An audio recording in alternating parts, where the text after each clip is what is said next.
Hello. Today's stories comes from r/am I the a-hole. I picked 4 fun stories for today, starting with, am I the a-hole for just liking my coffee the way I like it? I live near a coffee shop that operates from a cart. They are a tiny shop with usually one person on, but sometimes two. Their cart is on the property of a restaurant and is owned by the restaurant but slightly different. And I'm not a fan of the restaurant, but the cart coffee is honestly some of the best I've ever tasted. They run from 8 to 3 or so, but it usually suits me to come around 2:53, but occasionally much earlier. Today, I came just at 3 and saw the barista was still serving, so I hopped in the queue with a group of women following behind me. As she started steaming the person in front of me's drink, she announced to the queue that they could order the coffee from the restaurant because the cafe was no longer serving past 3. Bear in mind, it's 3:01-ish, and I had probably been in the queue right at 3, if not a few seconds before. Let me preface by saying the restaurant coffee is just not good. They say it's the same, but it's made by the waitstaff, not baristas, and it really isn't what I'm there for. I also am very health conscious and was mindful of going into a restaurant during a pandemic just to order a coffee. The women behind me must not mind because they went into the restaurant, but I figured I'd ask for my usual. The barista turned around to finish serving the person ahead of me and didn't even look at me. Bear in mind, I know her since I come here a lot. She knows my usual, always smiles and chats, and I've even asked her for some treats as she was locking up once, and she said she had wrapped them up for the night a while ago but was extremely apologetic and remembers to offer me treats every time. When the person left, she finally looked at me. I ordered my usual, and she repeated, "I'll just ask if you could order inside since I've got to close up out here." I asked if she'd make an exception since I'm vid conscious, and she said just this once but seemed off. I thanked her again for serving me, and she said no worries. But as she was closing up, I was sitting in their outdoor area on my laptop, and she would not look or smile at me as she usually does, and was barely looking my direction even though it was like 3:05 by the time she made my order, 2 minutes later than if I hadn't ordered. I know what people say about going to a place at closing time, but I was in the queue just in time. I think she would have happily made the exception for me if it weren't for the group behind me, and only asked us to all go because there were 3 or 4 of them. And I'm just wondering if I'm missing something because she acted happy to serve me 1 minute, but was then colder than usual. I'm going to have to go with definitely the a-hole. OP really shouldn't confuse hospitality for someone wanting to work past their shift end. There's nothing worse than trying to cash out while someone's trying to get in that last order before you close. I'm curious what others have to say. Pretty sure they're going to agree. You weren't just in time. Per your story, you jumped in the queue exactly at 3 p.m., so probably a minute or two after, knowing they close at 3. The barista asked you to go inside because she needed to close, and you refused. She caved so as not to upset you, likely knowing you'd react poorly as a regular. And based on the previous encounter you mentioned, with the treats, she's probably intimidated by you. She wouldn't smile at you as she was closing because you're the a-hole. You held her up, and depending on how strict her schedule is, you likely set her back a few minutes and could have caused issues for her. Some companies are very strict about overtime. Maybe she had to pick up her kid. Maybe she's on the way to another job, etc. Edit to add. This story does not match the title at all. Add that to the list of reasons you're the a-hole. Right? I saw the title and was expecting some drama about wanting almond milk instead of regular or something. Not, I showed up when they were already closing and demanded to be served because I'm special. But OP is vid-conscious. But not so vid-conscious that she'd do something crazy like make her own coffee at home. That excuse struck me as disingenuous and just using a buzzword to get her way. She didn't want to go inside because she doesn't like the coffee there. Vid has zero to do with it. Next up, am I the a-hole for telling an employee she can choose between demotion or termination? I own a vape shop. We're a small business, only 12 employees. One of my employees, Peggy, was supposed to open yesterday. Peggy has recently been promoted to manager after 2 solid years of good work as a cashier. I really thought she could handle the responsibility. So I wake up, 3 hours after the place should be open, and I have 22 notifications on the store Facebook page. Customers have been trying to come shop, but the store is closed. Employees are showing up to work, but they're locked out. I call Peggy and get no response. I text her, same thing. So I go in and open the store. An hour before her shift was supposed to be over, she calls me back. I ask ask her if she's okay, and she says she needed to take a mental health day and do some self-care. I'm still pretty pissed at this point, but I'm trying to be understanding as I know how important mental health can be. So I ask her why she didn't call me as soon as she knew she needed the day off. Her response? I didn't have enough spoons in my drawer for that. Frankly, I don't know what that means, but it seems to me like she's saying she cannot be trusted to handle the responsibility of opening the store in the morning. So I told her that she had two choices: go back to her old position with her old pay, or I fire her completely. She's calling me all sorts of ists now and says I'm discriminating against her due to her poor mental health and her gender.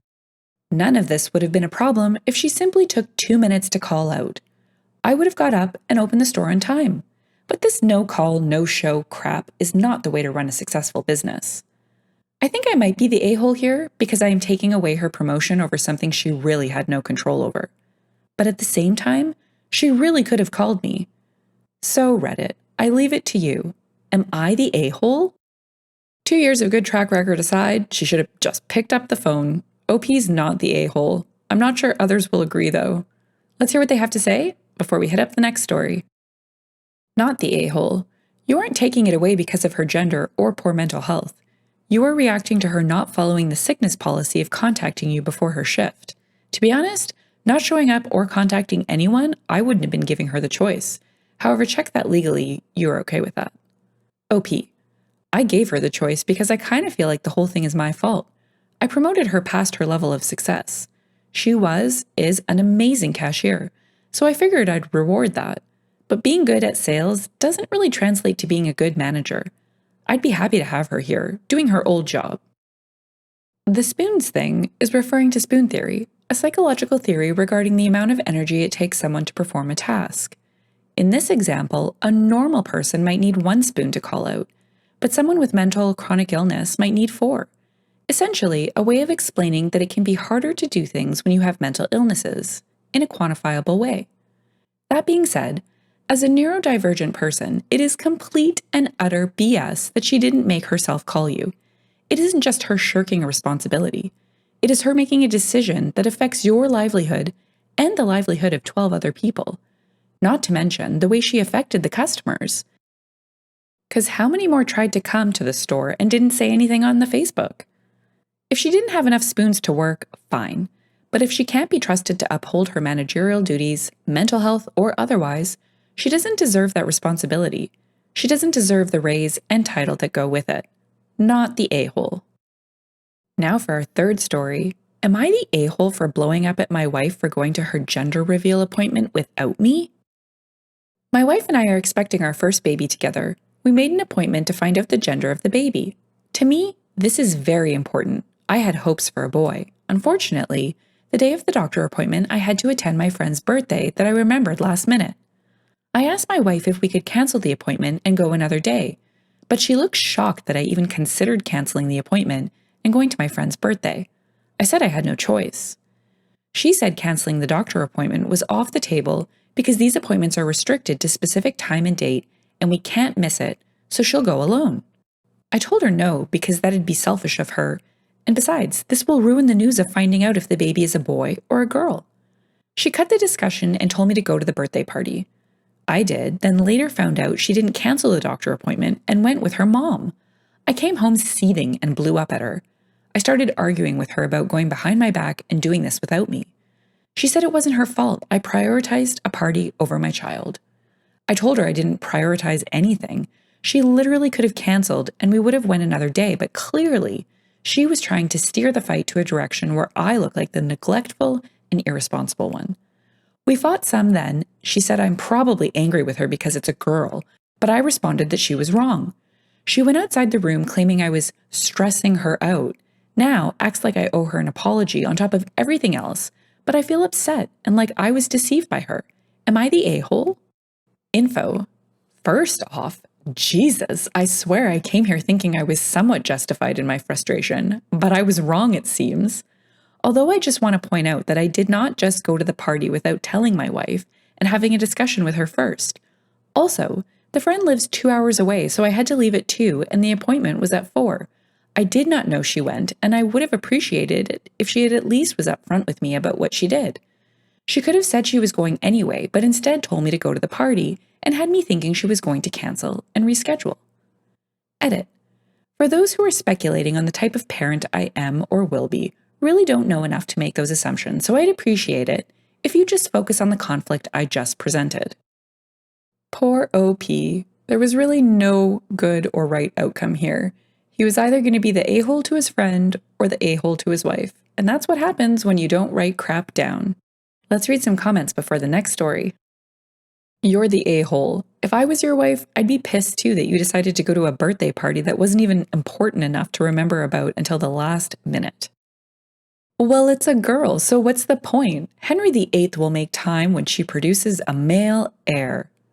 /sarcasm.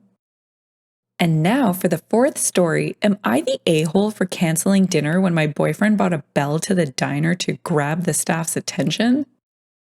This might sound bad, but I don't know if I was the a-hole here. I'm a 30-year-old female and have been dating my boyfriend Rhett, a 31-year-old male, for 4 months. We live in different towns and he's not from here. He's American living here.